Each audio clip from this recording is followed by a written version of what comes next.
Hello guys, welcome back again to another video. Thank you so much for clicking as always. If this is your first time here, please do not make your last subscribe. Blessing is an intentional Nigerian living in South Africa, and she shared in details the reason why she would never live in another country except South Africa. I got touched hearing her speak because based on what we randomly see on social media, where we have so many Nigerians saying a lot of negative things about South Africa, but on her own case, it was totally different. Let me show you guys the moments Blessing confessed her love for South Africa as a Nigerian.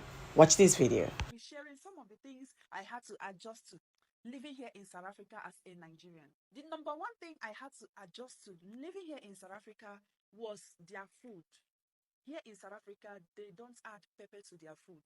So when I came to South Africa, I got pregnant. I couldn't prepare my own food myself that time, and my husband is not the type that like cooking. That's the man I married. He doesn't like cooking, so I had to depend on buying food from outside. But most of the food they buy, he buys for me. Especially the South African food, there is no pepper, not even one pepper. Well, guys, as I'm talking to you now, I'm number one fan of South African food. Yes, I'm number one fan of South African food. Now, I had to cook, even in my house, even when I'm cooking my own Nigerian food, I don't usually add peppers now because of my kids, because now they are going to grade and they're feeding them with South African food. And me too, if I cook sometimes with pepper, they will reject my food. That is how serious it is. So I now had to adjust to not putting pepper in my food. Yeah. So guys, the second thing I had to adjust to while living here in South Africa is the queue. Huh?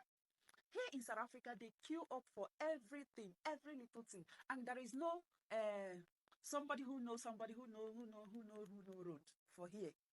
You must queue. There is no shortcuts. Even if you are white, you are black, you are brown, you are whoever, you have to stay in the queue.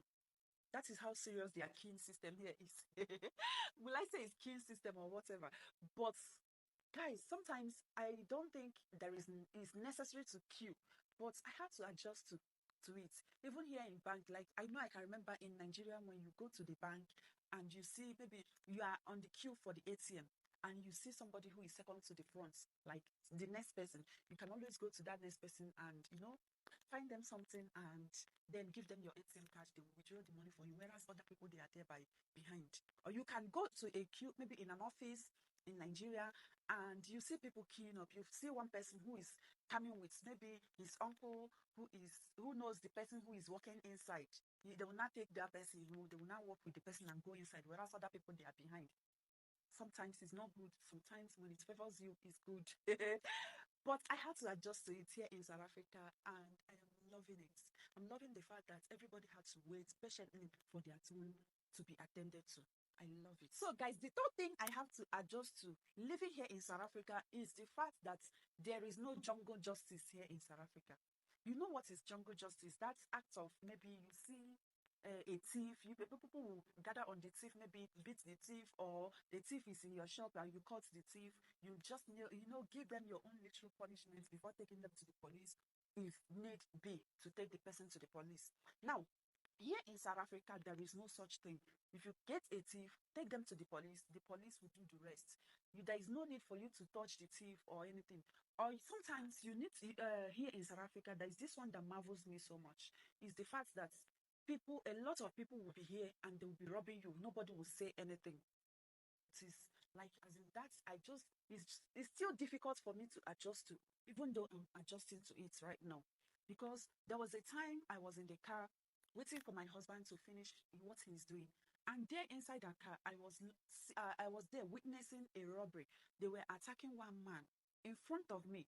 I remember what my husband said to me, that anytime you see such a thing, you better, even if it's better for you to close your eyes, shut your mouth, don't say anything. Like, it's so difficult for me, but I just have to adapt to it because I think it's just not here. That when you see people being attacked, you just keep quiet, mind your business, and go your way. Another thing I had to adjust to while living here in South Africa as a Nigerian is the fact that there is no community upbringing here in South Africa. I noticed that there is no community upbringing. What do I mean by that community upbringing? Community upbringing is the fact that in my place, they believe that one person doesn't own a child.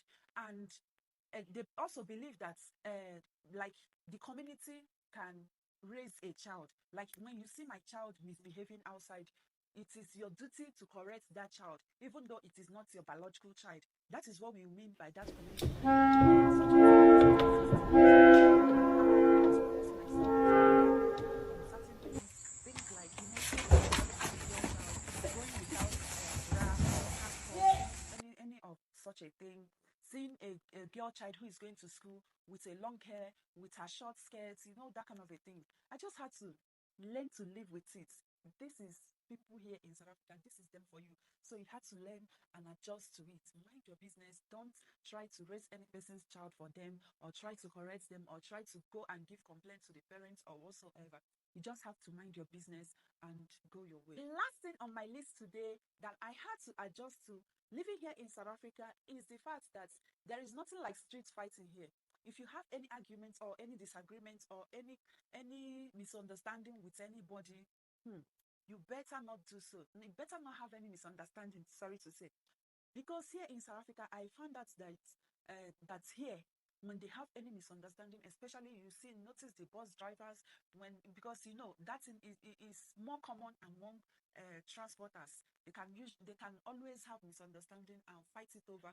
In Nigeria, the conductor and driver case, or even driver or conductor to conductor, when you are picking my passenger and all these kind of a fight. They don't do it here in South Africa. They will go on guns. Like, their fight is with gun, and people will die out of it. Unlike in Nigeria, that they will do the fighting, highest you lose your tooth, or you go with marks on your face. You see most of them going with marks on their face. Here, there is no such thing.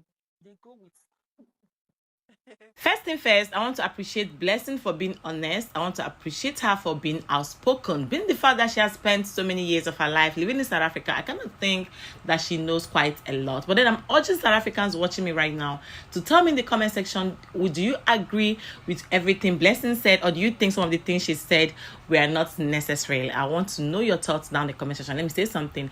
I cannot have a lot of videos about Nigerians tagging South Africans to be xenophobic, but then those Nigerians still forgot that the kind of things they do in South Africa, they wouldn't do it in Nigeria. Why do we have so many Nigerians engaging in certain things that are not worth hearing, right? I cannot get it. Like, I cannot think that right now Nigeria should take a chill pill. They should calm down. If you find yourself in another man's land, make sure you act the way that is pleasant. I don't think generally South Africans just hate Nigerians for no reasons. They dislike the bad ones in their country. South Africa is a tourist country. These guys are welcoming, but then what are you coming to the country to do? And then why do we have so many Nigerians always throwing shit at these people? Like, they always brag like, we'll come and take your women, we'll come and take the best jobs in your country. Like, you're always rubbing it on their faces and expect them to stay calm, right? I can actually tag these triggers, or should I say gaslighting, right? You wouldn't gaslight somebody into acting certain way, and when that person acts, you start tagging it xenophobic, you start tagging it that the person does not like you. You guys heard everything Blessing said, and she's not the only one. There are so many Nigerians sharing their culture shocks living in South Africa, and one of the things they said is that South Africans are welcoming people, even though yes, some of them do not like Nigerians because of the stigma, because of how bad some Nigerians has polluted their country. Right? If you go to Rome, behave like a Roman. If you find yourself, be it in Ghana, be it in South Africa, whatever places you find yourself that is not Nigeria, please make sure you respect the person's culture and respect the person's tribes. We've seen so many Nigerians make videos bashing Ghana food, bashing the culture, calling them village, calling them ignorant, calling them small. These things are not necessary. And then to think of it, these are Nigerians living in Ghana.